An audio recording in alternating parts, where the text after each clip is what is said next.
Bueno, una nueva edición de Renacimiento Nacional, en este caso el número 55.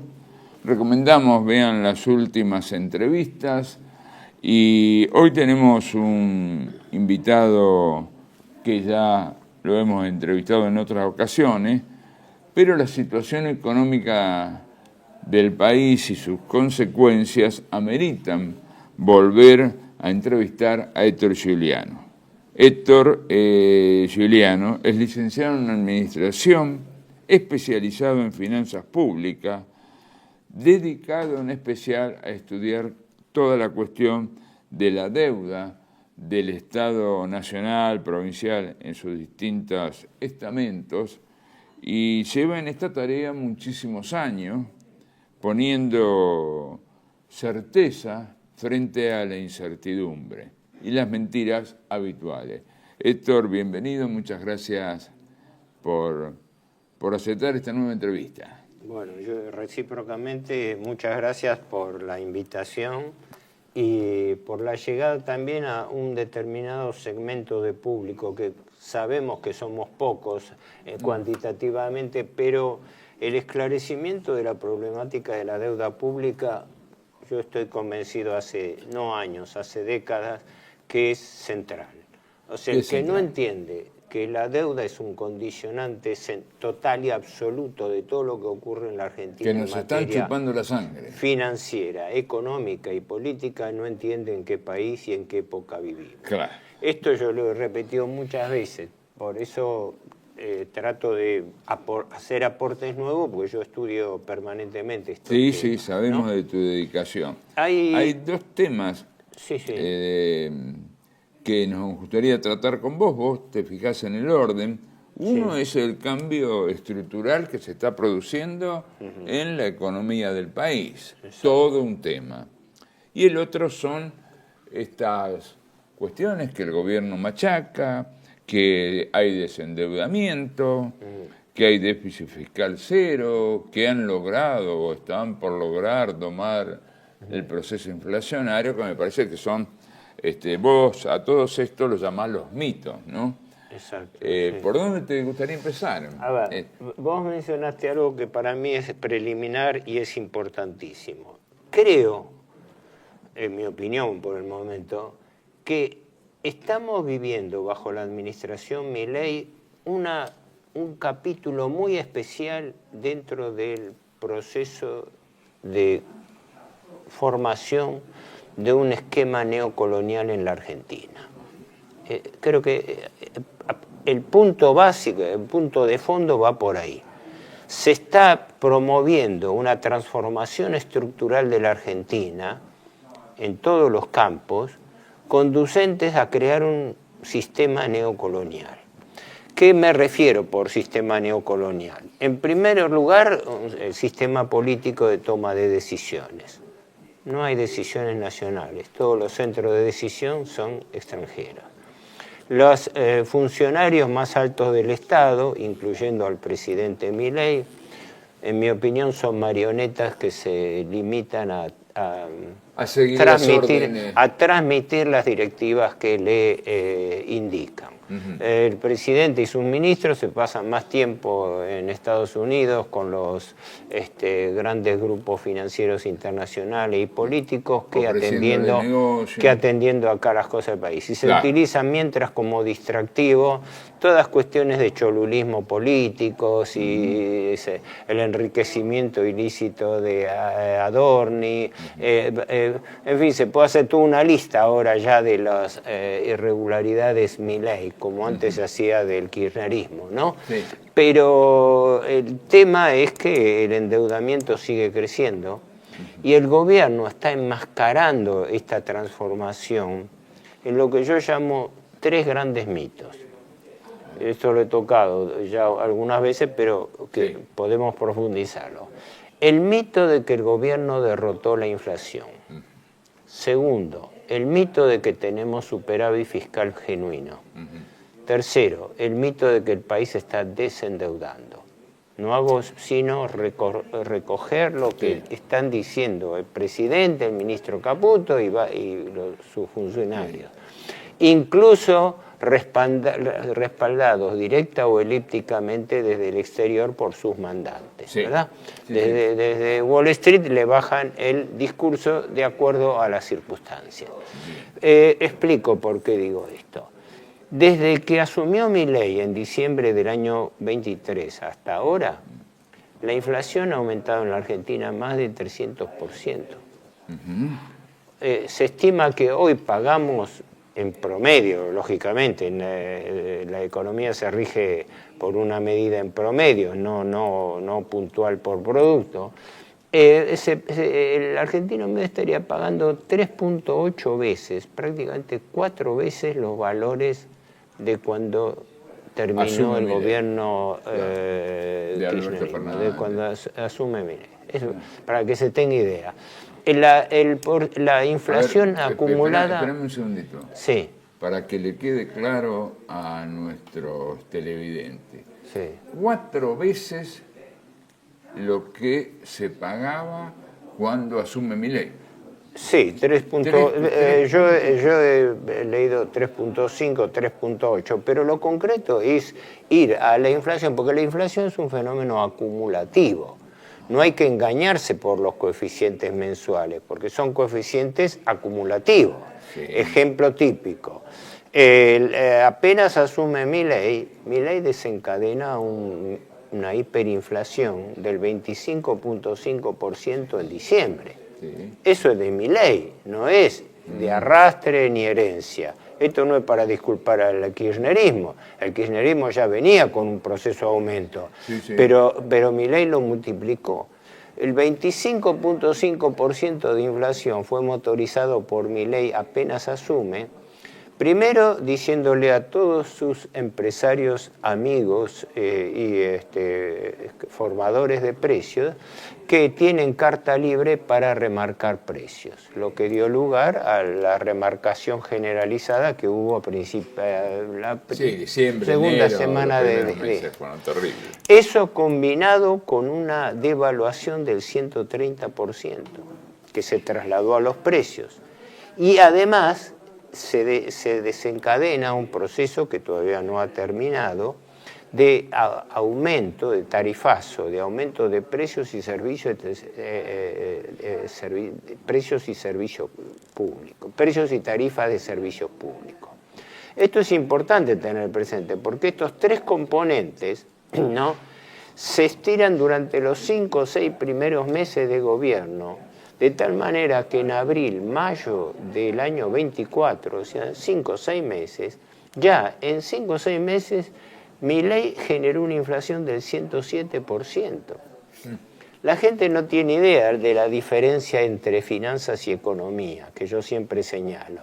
¿Por qué? Porque la finanza produce una ganancia y una rentabilidad inmediata, mientras que la economía madura a través de un proceso. Claro, es decir, cuando hay una inversión, hay que poner a trabajar. El que hizo un negociado financiero en diciembre, ¿no?, multiplicó sus ganancias, que el que tiene una empresa no lo recupera con la misma velocidad que el especulador financiero. Claro. Es la esencia de la diferencia entre economía y finanza. Los tiempos de la finanza no son los tiempos de la economía, son más rápidos. Por eso, la clave de sostenimiento de la política financiera de Milei es y sigue siendo para el futuro el mantenimiento del negociado del carry trade. Claro.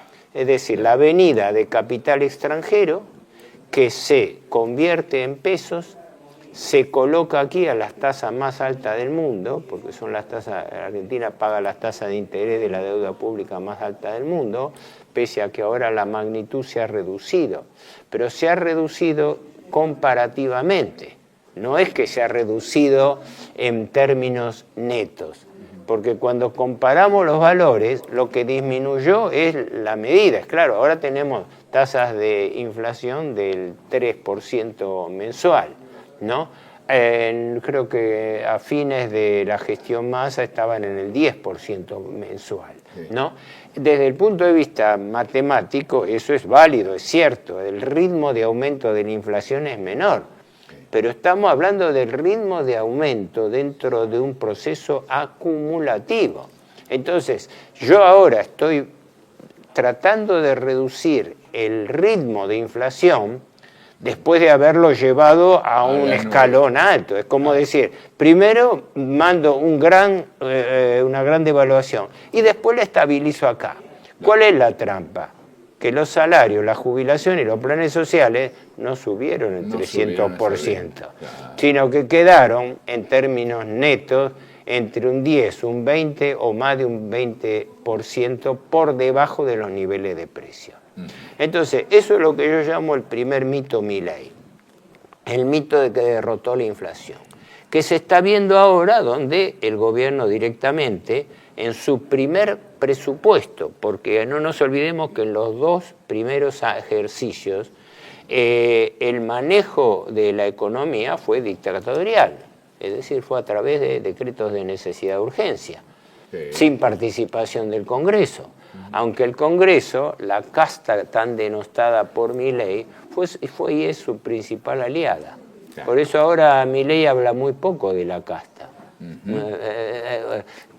¿Cómo va a hablar más de la casta si le aprobaron la ley de base, le aprueban la reforma laboral, le están aprobando las leyes que necesitan y que tiene que convalidar con reformas estructurales?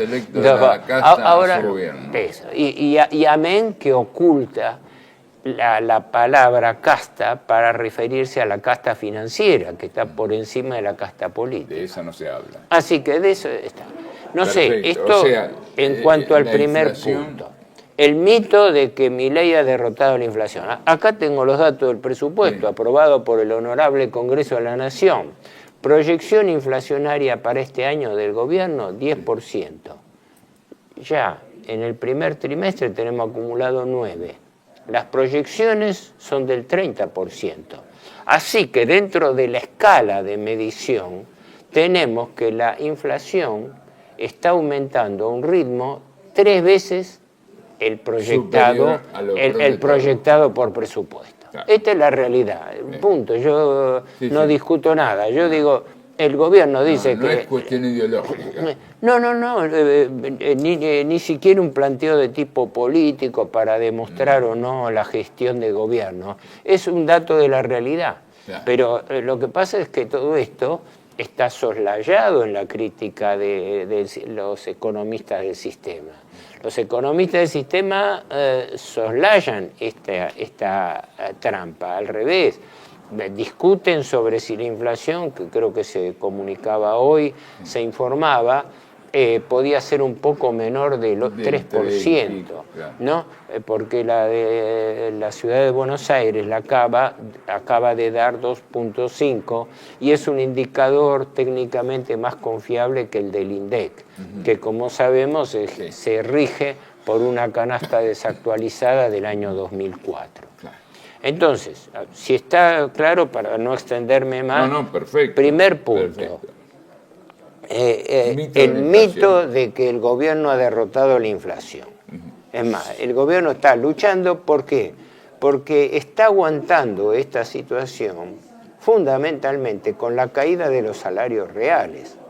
Entonces, el gran interrogante es cuándo... Hoy escuchaba de que aumenta terriblemente el transporte, ¿no? Sí, bueno, en particular aumentaría en los combustibles, que se especula que están un 15% retrasados, porque lo que hizo a través de un convenio con YPF el gobierno fue para amortiguar el efecto de los combustibles, que es no solamente sobre el precio de los transportes, sino sobre todo el sistema de logística del mercado, porque aumenta la nafta, aumenta entonces los costos de transporte y se trasladan a los precios, ¿no?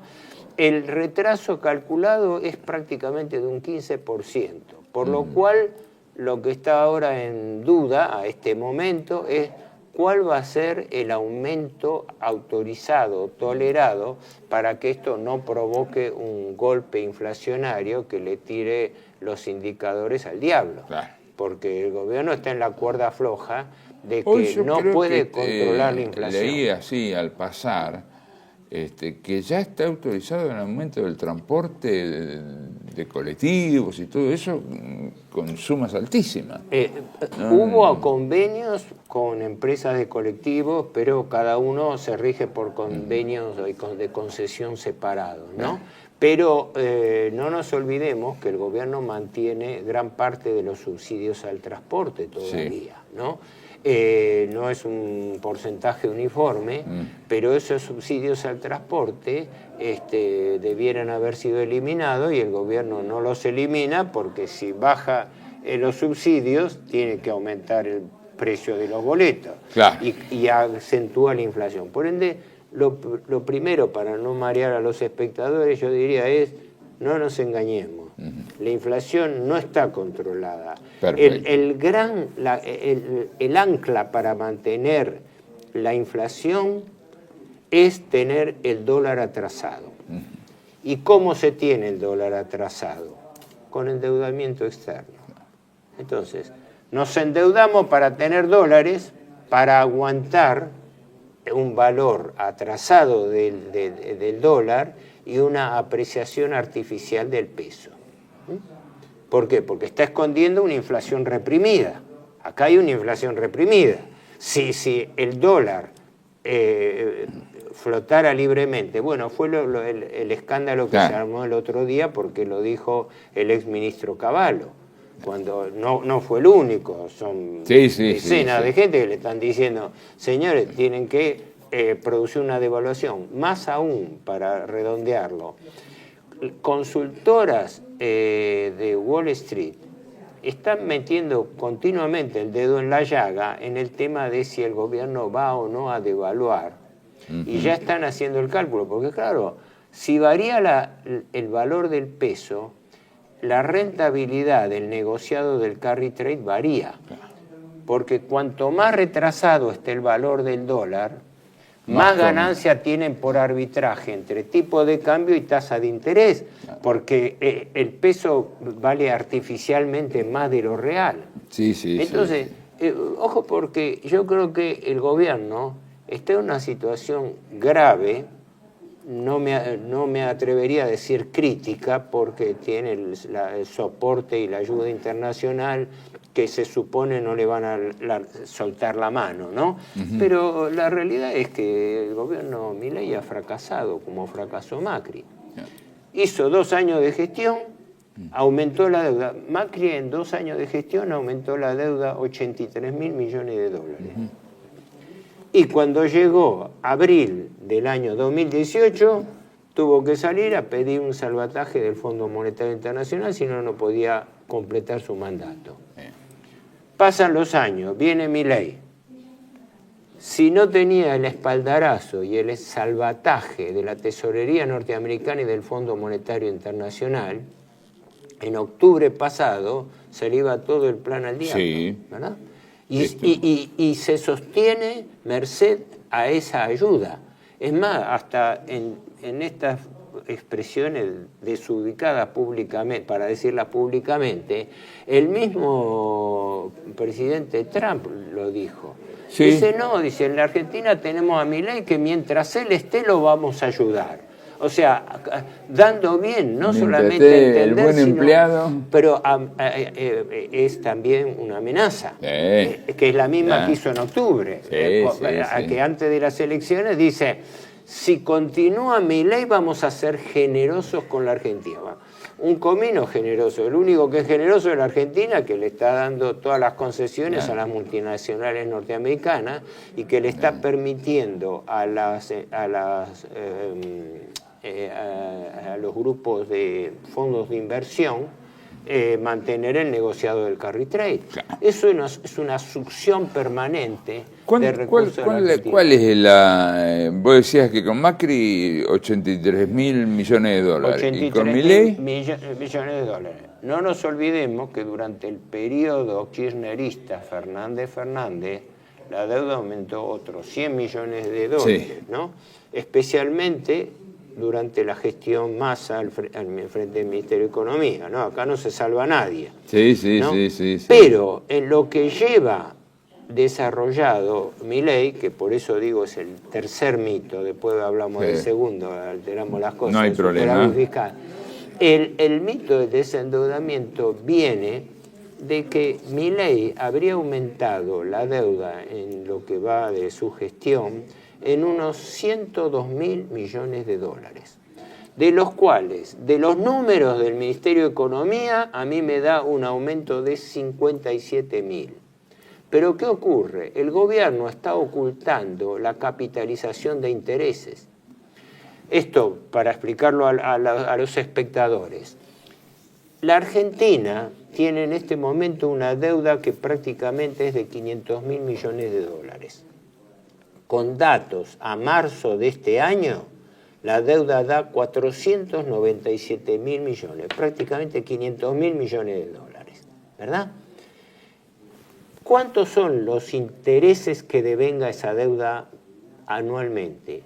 43.000 millones de dólares. Madre mía. Una tasa de interés promedio ponderada oficial, Ministerio de Economía mediante, tengo acá el último informe anual cerrado en el año 2025, tasa de interés promedio ponderada del 9,19%. Claro, estaba sacando casi 10%. En dólares da que sobre este stock de deuda el país tendría que pagar 43.000 millones de dólares. Y con el plan de ajuste del segundo punto, el superávit fiscal, está reuniendo todo ese superávit fiscal primario para pagar intereses que suman en total unos 11.000 millones en un año. Quiere decir que todo este ajuste que está siendo impuesto al pueblo argentino es para pagar una cuarta parte.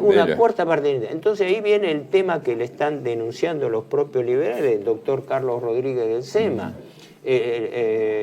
Roberto Kachanowski, gente liberales, que se lo están diciendo directamente. El doctor Carlos Rodríguez, a quien el propio Milei propuso como presidente del Banco Central y no aceptó, ¿no?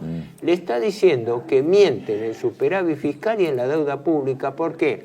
Porque no computa la capitalización de intereses, que es lo que técnicamente se denomina el anatocismo o interés compuesto. El interés que no se paga y que se transforma en capital y devenga nuevos intereses. Por eso el anatocismo, que es sinónimo de la usura, es el interés sobre los intereses. El gobierno Milei no lo está computando, en forma completa. Utiliza un método contablemente discutible de blanquear esa capitalización a la fecha de vencimiento de la obligación. O sea, yo, por ejemplo, tengo un título a 5 años de plazo. Pago intereses, los intereses se pagan semestralmente, ¿no? Lo que no puedo pagar lo tengo que capitalizar, pero no lo computo ahora, lo dejo al final de la obligación. Entonces, al final de la obligación, cuando probablemente ni siquiera esté el actual gobierno, porque muchos vencimientos se producen después, ¿no? En ese momento nos vamos a desayunar que va a haber un salto cuantitativo en el endeudamiento que ahora no se está reflejando. Esto es gravísimo, porque esto lo sabe. ¿Y para usted cómo tendría que hacer? ¿Al momento del vencimiento de la obligación? Exacto. Para mí el método lógico y racional, aunque contablemente se permite esta maniobra contable, digamos así, como pasa con muchas respaldos, tendría que blanquearse semestralmente, cuando caen los intereses. Cuando vencen los intereses no se paga. No se paga. Eso se transforma automáticamente en nueva deuda. ¿Por qué? Porque el acreedor no es que espera al fin de la obligación, ya lo computa. En realidad habría que aclarar, sin confundir mucho, la diferencia entre indexación y capitalización. La indexación es la que se produce en obligaciones en pesos a medida que van variando los coeficientes. La deuda en pesos es el 42% de la deuda total. Del total de esos 500.000 millones, 42% está en pesos y el 58% restante, que es más de la mitad, está en moneda extranjera, fundamentalmente en dólares. La deuda en pesos, a su vez, está fuertemente dolarizada. ¿Por qué? Porque ya existían esos bonos, pero más que nada el que contribuyó a hacerlo fue Massa en su año de gestión y continuó el gobierno Milei hasta la fecha, emitiendo bonos duales. ¿Qué quiere decir bonos en pesos duales? Que la base se indexa por inflación o por tipo de cambio, el que sea mayor. Con esa aclaración expresa. Estamos todos arreglados. Durante la gestión Massa se indexaba fundamentalmente por tipo de cambio, porque el tipo de cambio se había disparado. Ahora que el tipo de cambio está retrasado, frenado, claro, se indexa por inflación. Pero como la inflación es acumulativa, eso quiere decir que una deuda del año 2023 ahora ya se ha indexado 300%. Y yo no tengo reflejada esa cifra en el quantum de la deuda. Claro. Por lo cual, por eso me anticipo, dije que eran 3 mitos. El mito de la derrota de la inflación, ahora vamos a ver el del superávit fiscal y el de la deuda. Claro. Pero explico cómo se produce del desendeudamiento. Ese desendeudamiento del cual se jacta el gobierno, porque el gobierno dice, estamos pagando capital. Caramba, pero el capital que se paga a un acreedor se abona tomando deuda con otro acreedor. Así que el quantum de la deuda no varía. Por eso, en lo que va de la gestión Milei se estima, esto ha sido dicho en el gobierno. Y festejan cada vez que toman deuda. Sí, porque el argumento tradicional, desde la época de Martínez de Oz hasta la fecha, es cada vez que se toma deuda hay que presentarlo como un éxito de negociación con el argumento de que los capitales nos tienen confianza. Omiten decir que no hay la más miserable capacidad de repago por esa deuda, pero el discurso ante la opinión pública es vamos bien, porque cuando nos prestan quiere decir plata, que nos tienen confianza. Entonces, si nos tienen confianza, ahora, ¿usted puede pagar esa deuda? No, ni por las tapas. Esa deuda es perpetua. ¿Por qué? Porque cuando uno tiene una deuda impagable, una deuda de imposible cumplimiento, está condenado, por lógica de la usura, a refinanciarla permanentemente a medida que vence. Y por eso estamos en 500.000 millones de dólares de deuda solo en cabeza del Estado central. Aquella frase que usted recuerda, vivir pagando, morir debiendo. Sí. Es que digo siempre, lo repito, hace años, el verdadero objetivo del prestamista usurero no es que el deudor le pague la deuda, sino no se la pueda pagar nunca, porque de eso vive. Esto es Vox Populi a nivel del mundo financiero internacional. El principal problema del sistema financiero internacional es lo que ellos llaman, lo que se llama exceso de liquidez. ¿Qué quiere decir? Que sobra capital financiero en el mundo. Hay que colocarlo. Un mundo donde la mitad de la población está debajo del nivel de pobreza, donde hay hambre, donde hay miseria, pero el problema de la banca y de los fondos de inversión es que ellos tienen capital excedente. Héctor, acá nos están pidiendo de producción un corte, así que reservamos. Lo hacemos. El segundo mito nos lo va a explicar cuando regresemos. Sí. Residencia como en casa, siempre contigo. Es un hogar habilitado en la ciudad de Buenos Aires con más de 30 años de experiencia en el cuidado de adultos mayores. Ubicada en el barrio de Villa Real, en pasaje Francisco Bauzá 2372, casi esquina Tinogasta. Ofrecemos atención personalizada y un ambiente cálido para nuestros abuelos. Contamos con habitaciones premium, con baño privado y TV por cable, menú supervisado por nutricionista, cocina de primera calidad, jardín terraza para el esparcimiento y conectividad para videollamadas y llamadas telefónicas. Además, ofrecemos servicios opcionales como peluquería personalizada y confección de ropa a medida. Comunicate al 11 50 35 15 25. En Como en Casa, el bienestar y la comodidad de nuestros adultos mayores es nuestra prioridad. Los esperamos. TLV1 se complace en anunciar que estará transmitiendo en su canal TLV1 Clips valiosos programas emitidos antes de la censura sufrida. El lienzo prohibido, el revés del derecho, combates por nuestra historia, disenso, historias de Malvinas, entre otros que podrán encontrar en este enlace.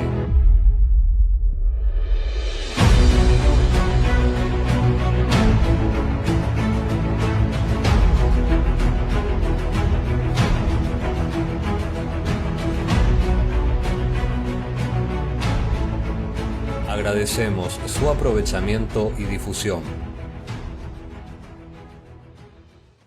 Bienvenidos a CEPA, Centro de Estudios del Pensamiento Americano. Nuevo sitio web de cursos de formación en política, filosofía, historia, literatura, geopolítica, religión, psicología y más. Cursos de formación que reflejan el verdadero pensamiento americano. Lo invitamos a elegir el curso de su agrado ingresando en www.cepa.la.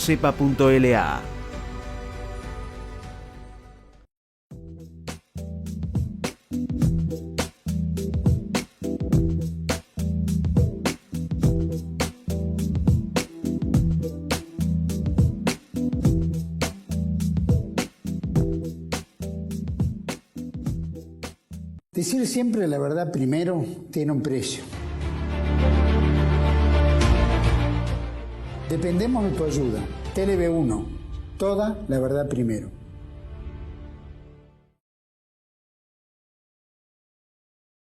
Bueno, continuamos con Héctor Giuliano, recordamos, Héctor Giuliano, licenciado en Administración, especializado en finanzas públicas y dedicado durante décadas a estudiar la deuda pública, la deuda del Estado.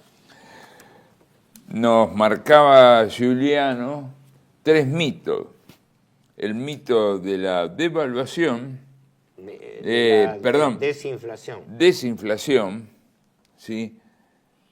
El mito del desendeudamiento. Sí, exacto. ¿Y qué nos queda? Nos el queda mito del superávit fiscal. Bueno, porque esa es otra cosa que el gobierno permanentemente dice, tenemos superávit fiscal. El gobierno tiene un discurso triunfalista que se estrella de narices contra la realidad. Y todo eso ahora depende de las aptitudes artísticas del presidente Milei y de su capacidad para distraer a la opinión pública con cualquier acto de cholulismo. Porque realmente estamos viviendo escenas vergonzosas, de gritos, de puestas en escena, pero no dicen nada. Incluso la corrupción, tanto la heredada del kirchnerismo como la que se está produciendo ahora, ¿no? Porque el enriquecimiento ilícito de Adorni, que está en estudio, en investigación. La cuestión del negociado de la operación Libra, de la cual ahora no se habla nada, ¿no? Sí. Es decir, pero todas estas cuestiones de las peleas interpartidarias, etcétera, todos estos son distractivos, son cholulismo político. El fondo de la cuestión está en esto, en que el país no tiene superávit fiscal genuino. ¿Qué quiere decir? Que sus ingresos sean genuinamente superiores a los egresos. ¿Qué quiere? Para precisar cómo se da esto. El gobierno, desde que asumió, ha aplicado el más duro plan de ajuste que haya tenido la Argentina en 50 años, probablemente, ¿no? Porque fue mayor que el que se produjo antes de Menem y comparable al que también se había dado en la época Martínez de Oz. Pero dejando los números, las comparaciones numéricas, ¿cuál fue la clave del plan de ajuste Milei? La caída de los salarios reales. La regla básica es que los precios aumenten más que el recupero de los salarios, las jubilaciones y los planes sociales. Resulta que un gobierno que se declara liberal pone tope. En la práctica condena el intervencionismo del Estado y está reproduciendo el intervencionismo porque no hay control de precios.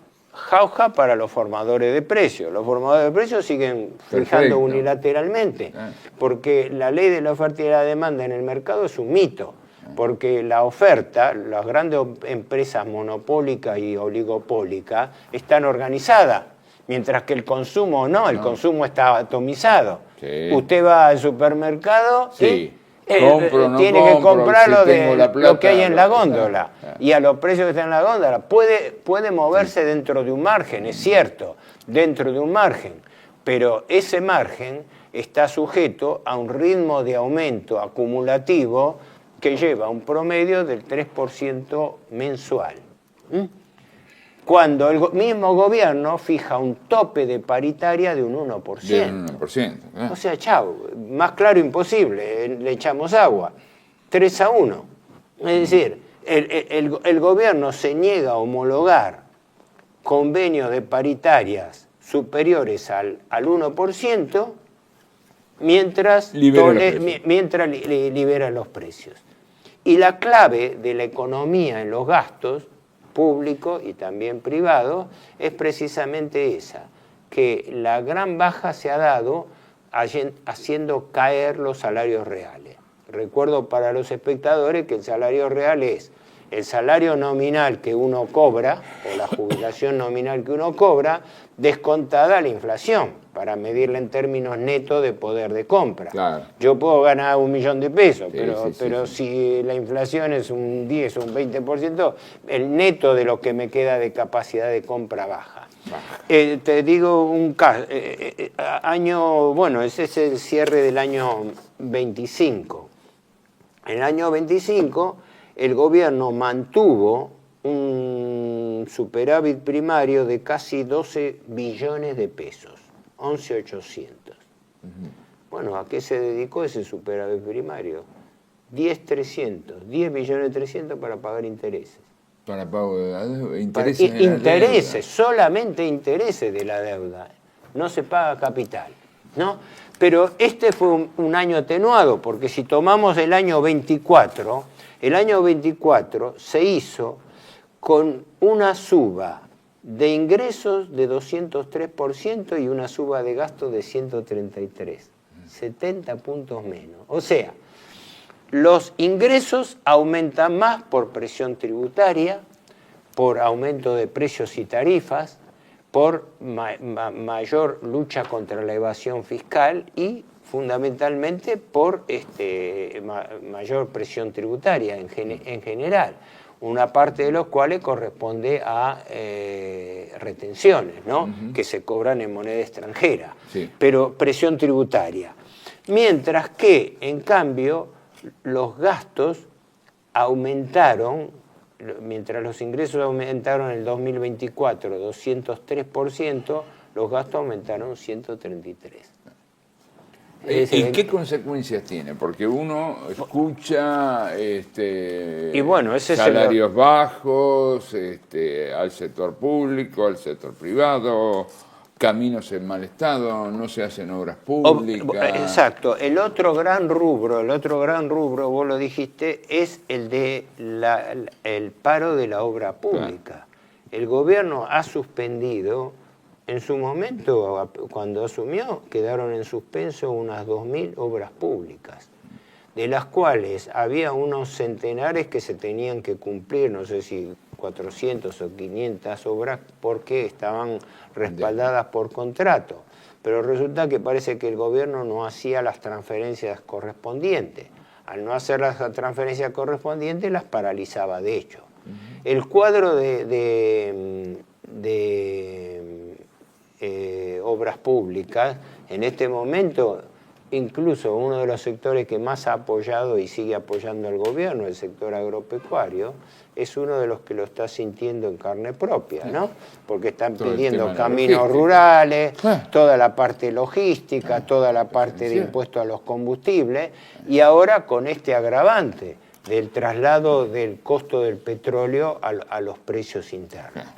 Entonces, si el gobierno no tuviera este apalancamiento y computara dentro del gasto los intereses devengados, no solo los intereses capitalizados, no solamente, el cuadro de resultado fiscal sería distinto. Perfecto. Esto se lo ha dicho el propio, insisto, el propio Carlos Rodríguez del SEMA, le ha dicho, usted está mintiendo con los datos, porque difiere computar un gasto que se está incrementando, porque al aumentar la indexación, aumenta el gasto público. Perfecto.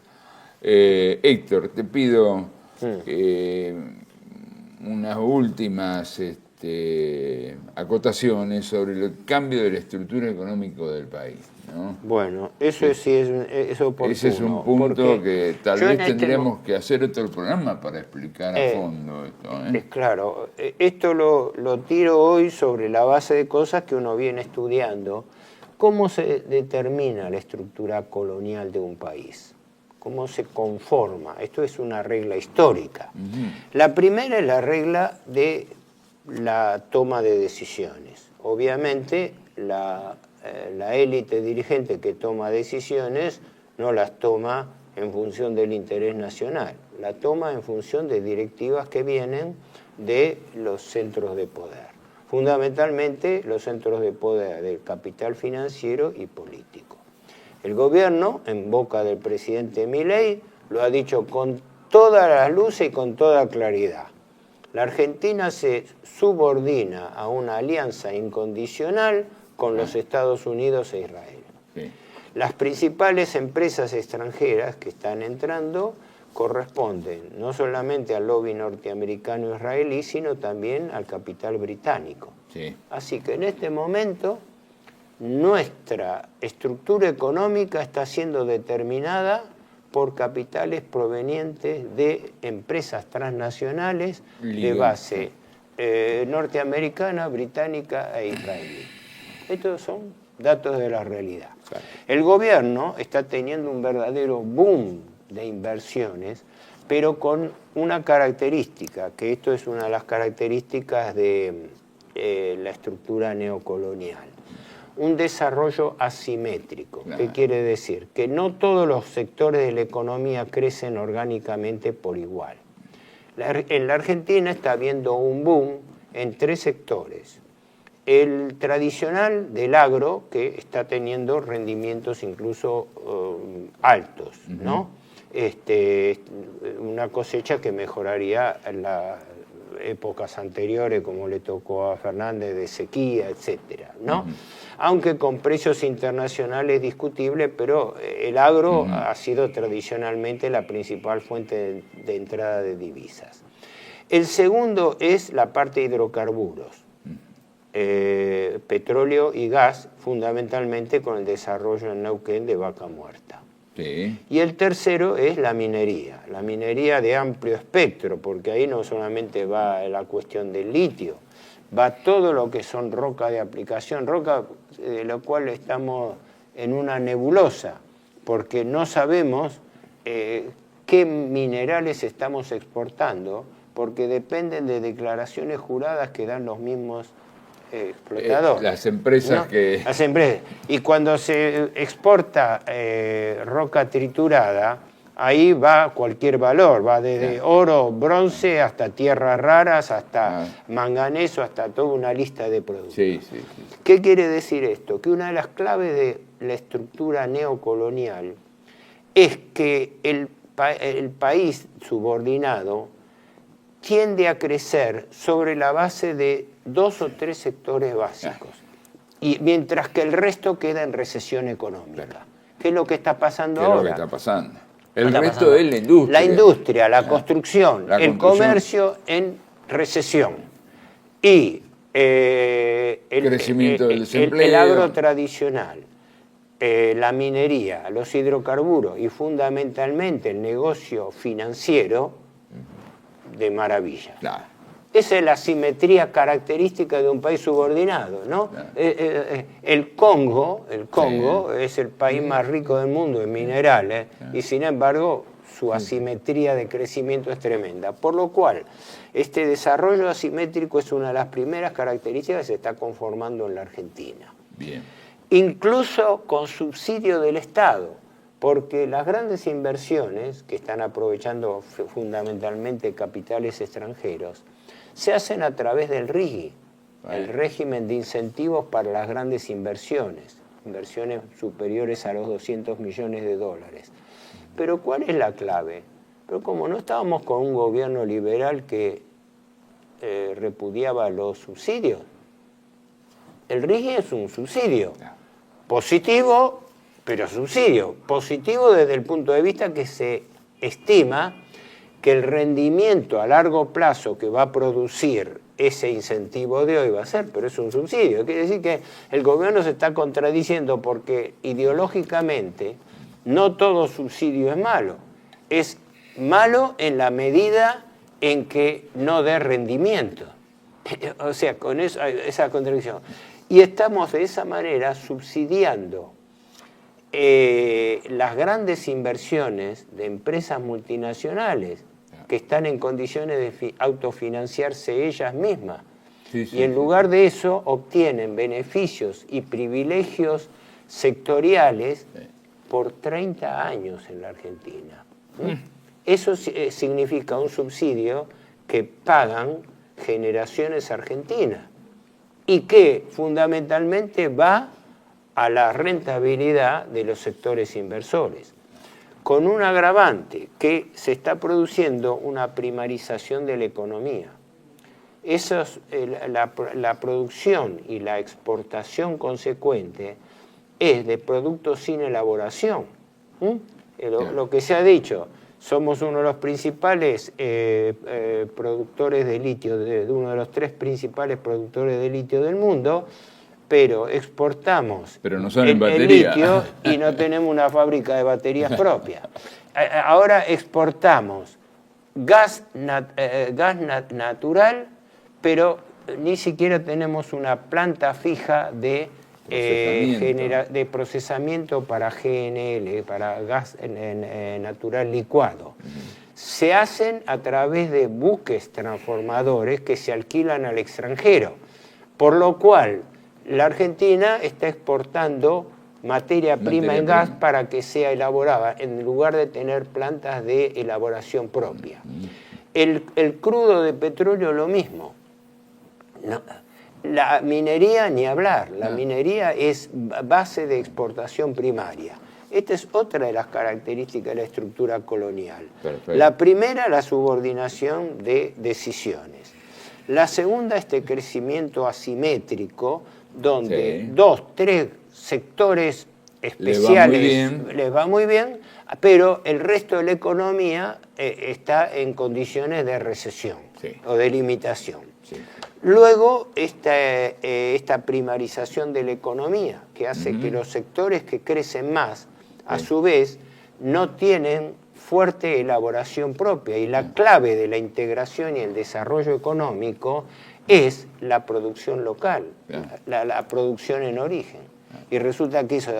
De ahí que yo estoy viendo, a través de esto, una desde ya declarada, subordinación a intereses de capitales financieros y de empresas transnacionales por encima del interés nacional, porque esto se hace para favorecer una estructura económica que lleva al país a un esquema de manejo económico financiero neocolonial, donde la capacidad de decisión nacional cada vez es menor. Perfecto. No sé si muy clarito. Fui claro para explicar esto. Bueno, estamos en la hora, nos están haciendo señas. Una sola, para poner una frase final. La independencia económica, según definía el general Perón, es la base de la soberanía política. Esto responde a este esquema, es decir, este es el esquema inverso al tan denostado peronismo, con el engaño de que el kirchnerismo ha usufructuado el título de peronista y consecuentemente Milei está donde está más gracias a la oposición al kirchnerismo que por sus méritos propios. Y la gente no sabe nada ni le informan esto que está ocurriendo y este proceso que todavía alimenta los votos del gobierno. Perdón si me extendí más de la cuenta. Muchísimas gracias, Héctor, como siempre, un gusto. Y esperamos verte a la brevedad nuevamente. Estoy a tu disposición, espero haber sido claro porque estos son temas complejos para explicar y para sintetizar. Bueno, gracias. Nuestro aviso, ya los televidentes saben, salió el número 2 de la revista Renacimiento Nacional, está disponible en papel a los amigos que podamos estar cerca porque el costo de envío de correo es prohibitivo. A los amigos que están un poco más lejos se lo podemos mandar en formato PDF. El costo es muy económico. Escríbanos al correo que figura al pie. Igual nos interesa conocer su opinión, las preguntas, lo que estén a favor, los que estén en contra, y nos vemos la próxima semana. Y ahora nos vamos a ir a ver un ratito a participar de la marcha universitaria que parece ser muy importante. Hasta la próxima semana.